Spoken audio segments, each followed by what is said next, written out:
અમદાવાદના મેઘાણીનગરમાં aviation turbine fuel ચોરીનો કેસ, કાર્ગો ડેપો પાછળ ખુલ્લા મેદાનમાંથી એટીએફ ચોરીનો કેસ, એવિએશન ટર્બાઇન ફ્યુઅલના કેસમાં વધુ એકની ધરપકડ, ટેન્કર ચાલક મનદીપ સિંધુની પોલીસે ઝડપી લીધો। ગઈકાલે ભૂપેન્દ્ર તોમર અને દીપુ રાજપૂતની કરાઈ હતી ધરપકડ। આરોપીઓ ફ્યુઅલ ચોરી કરી અને બજારમાં છૂટકમાં વેચાણ કરતા હતા।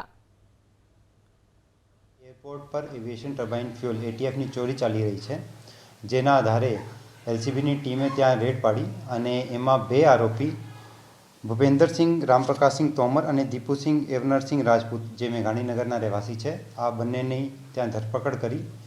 આ લોકોએ કાર્ગો ડેપો પાછળ ખુલ્લા મેદાનમાં, જ્યાં એક એટીએફ ભરેલું ટેન્કર વેટિંગમાં હતું, આ ટેન્કરને પંચર કરીને ત્યાંથી એટીએફની ચોરી કરતા હતા। કુલ 780 લીટરની ચોરી આ લોકોએ કરી હતી, જ્યાં અમે રેડ કરીને એનું રિક્ષા અને એટીએફ ચોરી કરેલો એટીએફ કબજે કર્યું છે અને એમાં જે ટેન્કરનો ડ્રાઈવર મનદીપસિંહ વિજેન્દ્રસિંહ સિંધુની પણ ધરપકડ કરવામાં આવે છે અને મેઘાણીનગર પોલીસ સ્ટેશન ખાતે ગુનો નોંધીને આગળની તપાસ હાથ ધરી છે।